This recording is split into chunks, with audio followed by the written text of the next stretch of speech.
नमस्कार,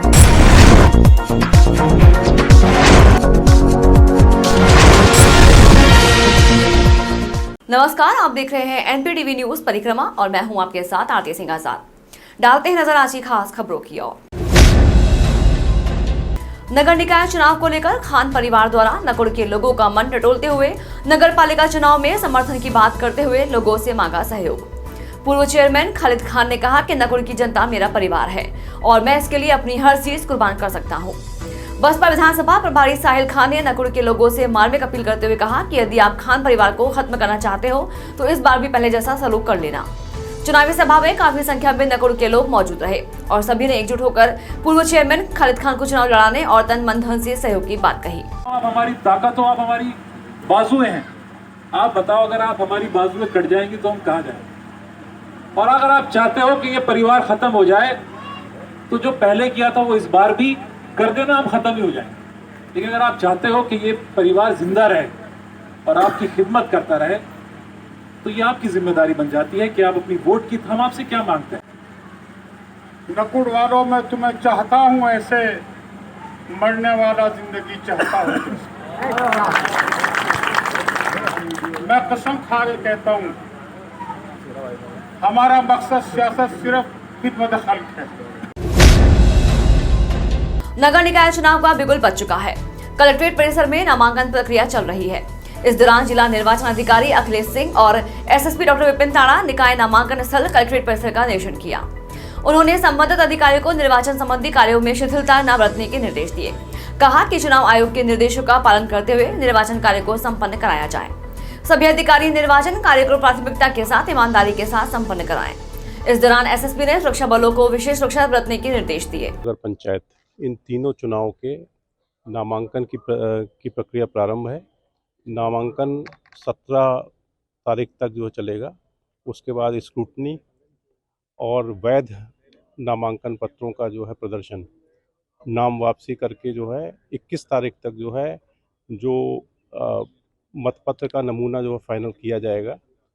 इसी के जो है क्रम में जो भी आरओ एआरओ है सब जो है सबको जो है उनकी ड्यूटी के बारे में हम लोगों ने ब्रीफ किया है और अभी तक सभी जो भी प्रक्रिया है, जो कार्रवाई है जनपद स्तर पर वो। मिर्जापुर थाना क्षेत्र के गांव लोदी बांस में असामाजिक तत्वों ने संत शिरोमणि गुरु रविदास की प्रतिमा को खंडित कर दान पात्र से रुपए चोरी कर लिए थे। मिर्जापुर थाना प्रभारी नरेश कुमार के अनुसार रविदास की प्रतिमा को खंडित करने वाले दोनों आरोपी वसीम और सरफराज को गिरफ्तार कर लिया गया है। गिरफ्तार किए गए आरोपियों के कब्जे से भारी मात्रा में अवैध शराब भी बरामद हुई है। दोनों आरोपियों के खिलाफ मुकदमा कायम कर जेल भेज दिया गया है। केएलजीएम इंटर कॉलेज नकुड़ में संचालित रोग जागरूकता अभियान के अंतर्गत एक जागरूकता रैली का आयोजन किया गया। जागरूकता रैली कस्बे के मुख्य मार्गों से होकर गुजरी। रैली को विद्यालय के प्रबंधक सरस कुमार गोयल ने हरी झंडी दिखाकर रवाना किया।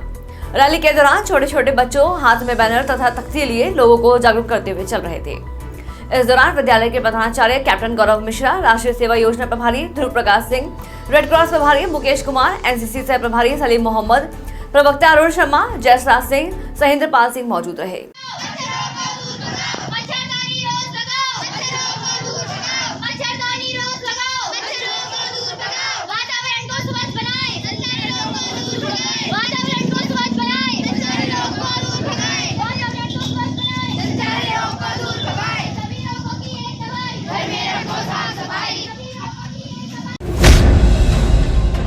गागलहिड़ी क्षेत्र के गांव दिनारपुर में पेयजल की पाइपलाइन टूटने से ग्रामीण गंदा पानी पीने को मजबूर हैं।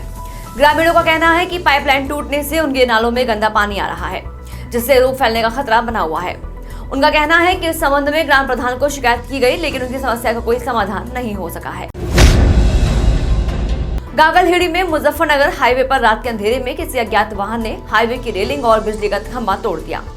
रेलिंग तोड़ने के बाद अज्ञात वाहन ने सर्विस रोड पर खड़ी एक क्रेन वैन में भी टक्कर मारी। गनीमत ये रही कि जिस वक्त यह हादसा हुआ उस वक्त सर्विस रोड पर कोई व्यक्ति नहीं था, नहीं तो हो सकता था कोई बड़ी दुर्घटना।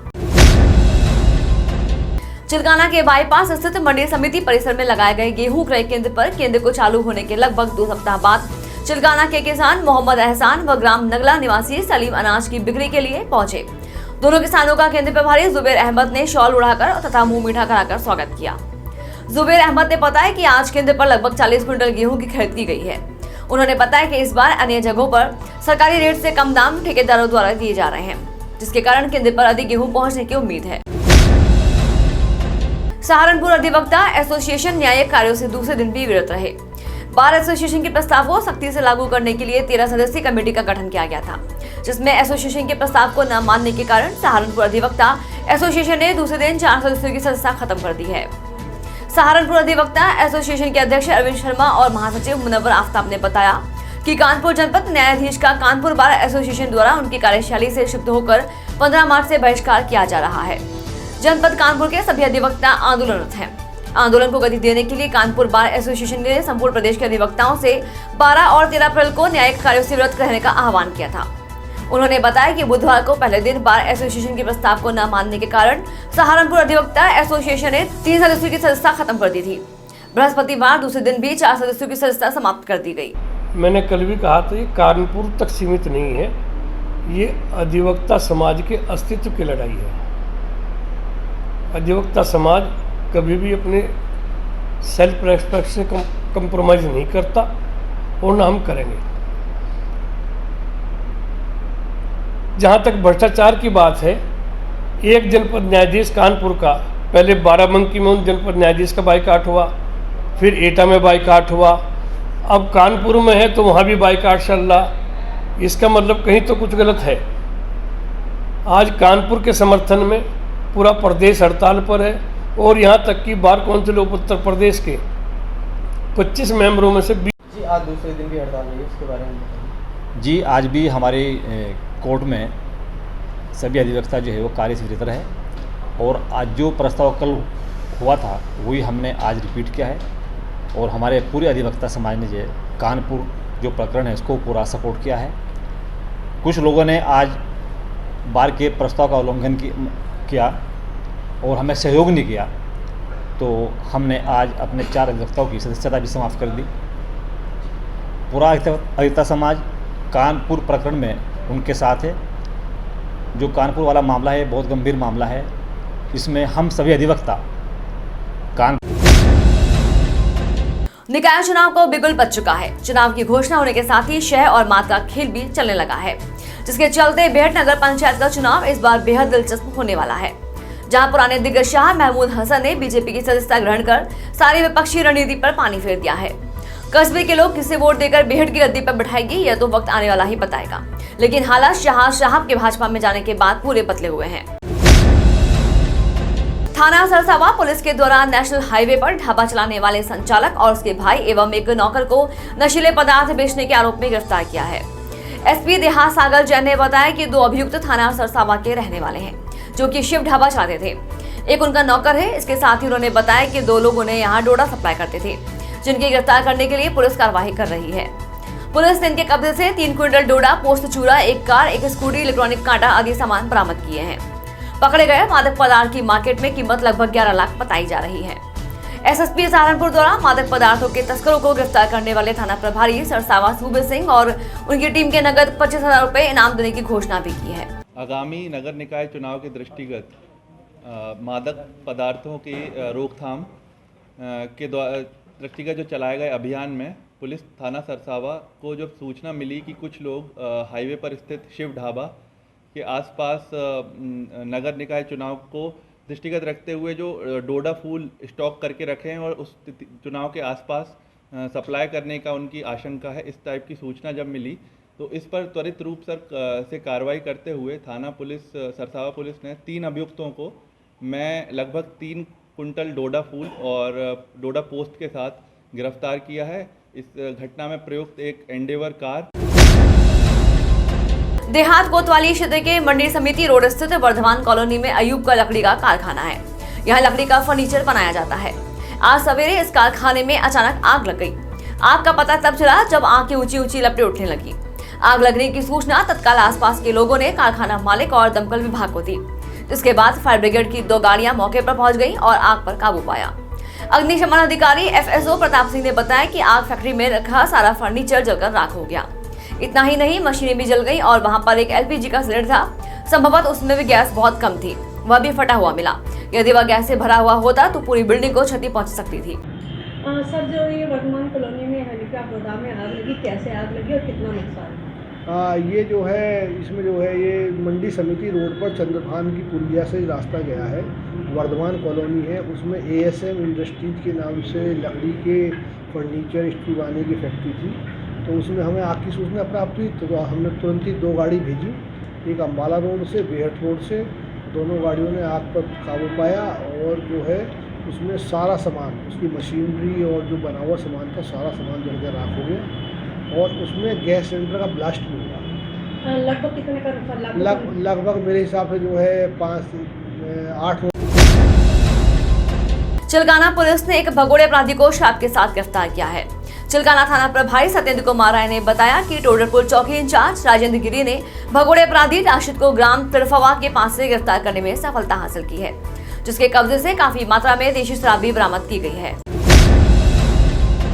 नानोता के गांव मित्रगढ़ में नानोता की ओर आने वाले रास्ते पर नाला निर्माण की धीमी गति से राहगीरों को भारी परेशानी का सामना करना पड़ रहा है। निर्माण के चलते मिट्टी सड़क के बीच आ जाने से राहगीरों व किसानों का निकलना मुश्किल हो गया है। ग्रामीणों ने नाला निर्माण जल्द से जल्द कराकर समस्या का समाधान करने की मांग की है। मेरा नाम रवि कुमार है जी। ये खाला पड़ना है, इसमें क्या परेशानी आ रही? खाले में जी देखो 1 महीने से काम चल रहा है इसमें। और परेशानी क्या है इसमें आने जाने वालों को? इसमें आने जाने वालों को किसान लोग हैं जो धान वगैरह लेकर गेहूँ वगैरह लेकर जाते हैं अपने बेचने के लिए, उसमें परेशानी बहुत होती है। नगर निकाय चुनाव को लेकर लोगों की प्रतिक्रिया भी सामने आने लगी है। लगातार विकास में अनदेखी करने को लेकर लोग नाराजगी भी जता रहे हैं। वार्ड 13 में कामधेनु इंडस्ट्रियल एरिया में सुनील कुमार यादव ने बताया कि नगर निगम द्वारा 10 वर्ष पूर्व खंडंजा बनवाया था, जिसका अब इंटरलॉकिंग द्वारा कार्य हो रहा है। सत्येंद्र बालिया, नीरज बिंडा, राजकमल अग्रवाल ने आरोप लगाया कि भू माफियाओं द्वारा इस रोड पर कब्जा करने की नीयत से सड़क का काम रुकवा दिया जाता है, जिसे लेकर क्षेत्रवासियों में रोष है और उन्होंने इस बार चुनाव का बहिष्कार की चेतावनी दी है। इस दौरान राकेश यादव, संजय यादव, विकास यादव, पंकज यादव, सागर यादव, वरुण यादव, राहुल, सुमित, विशाल, मन्नान मौजूद रहे। नगर पुलिस ने एक साथी शराब कारोबारी को गिरफ्तार करने में बड़ी सफलता हासिल की है। पकड़े गए शराब तस्कर से काफी मात्रा में शराब भी हुई है बरामद। कोतवाली प्रभारी राजेंद्र प्रसाद वशिष्ठ ने बताया कि मुखबिर की सूचना के बाद धोराला निवासी मेहताब उर्फ मटक की हुई है गिरफ्तारी। पकड़ा गया आरोपी काफी समय से शराब के कारोबार से जुड़ा हुआ था। सूबे के मुख्यमंत्री योगी आदित्यनाथ के कड़ी नाराजगी के बाद भी अवैध वाहनों के संचालन को बंद कराने के लिए गंगोह पुलिस उदासीन नजर आ रही है। गंगोह में रोजाना दर्जनों मैजिक वाहन कोतवाली के सामने से ओवरलोड होकर निकलते हैं, जिससे कभी भी कोई बड़ी दुर्घटना हो सकती है। पुलिस की मौजूदगी में चल रहे अवैध मैजिक वाहनों से गिरकर कई बार यात्री चोटिल हो चुके हैं, परंतु कोतवाली पुलिस कोई कार्यवाही नहीं कर पा रही। साथ ही मुख्यमंत्री के आदेशों की भी अवहेलना हो रही है, जिसका पालन कराने के लिए अधिकारी नहीं दे रहे हैं ध्यान। डॉक्टर भीमराव अंबेडकर जयंती के अवसर पर एक भव्य शोभा यात्रा का आयोजन किया गया। शुभारंभ को हरी झंडी दिखाकर बसपा के पूर्व जिला अध्यक्ष रोधी कुमार ने शुभारंभ कराया गया। शोभा यात्रा जाटव नगर से प्रारंभ होकर घंटाघर रेलवे स्टेशन, थाना कुतुबशेर, दर्पण सिनेमा के निकट वापस जाटव नगर पहुंची। इस दौरान शोभा यात्रा का जगह जगह फूल मालाओं से स्वागत किया गया। शोभा यात्रा के दौरान महामंत्री निशांत बौद्ध, प्रेम सिंह बौद्ध, निशांत बौद्ध, रजत किशोर, JR मार्शल, विजय गौतम, करण सिंह गौतम मौजूद रहे। डॉक्टर भीमराव अम्बेडकर जी की विशाल शोभा यात्रा के उपलक्ष्य में आप सभी को बहुत बहुत मुबारकबाद। और हम चाहते हैं कि पूरा देश इस शोभा यात्रा के साथ साथ पूरे देश बाबा साहब अम्बेडकर जयंती को बहुत हर्षोल्लास से मनाए। और हमारा डॉक्टर अम्बेडकर प्रतिशील युवा मंच हमेशा बाबा साहब के विचारों पर चलता है और उनके लिए जो उन्होंने विचार बताए हैं उनके अनुसार लोगों की मदद करता है और सबके इस चीज़ के लिए उनके लिए प्रेरणा देता है। और आप सभी से निवेदन है कि बाबा साहब के विचारों पर चलें और बाबा साहब की जयंती पूरे देश में, पूरी दुनिया में पूरे हर्षोल्लास के साथ मनाएं। धन्यवाद। सहारनपुर की आज की खबरों में फिलहाल इतना ही। कल फिर हाजिर होंगे कई और बड़ी खबरों के साथ। तब तक के लिए बने रहे हमारे साथ और देखते रहे NPTV न्यूज परिक्रमा। नमस्कार।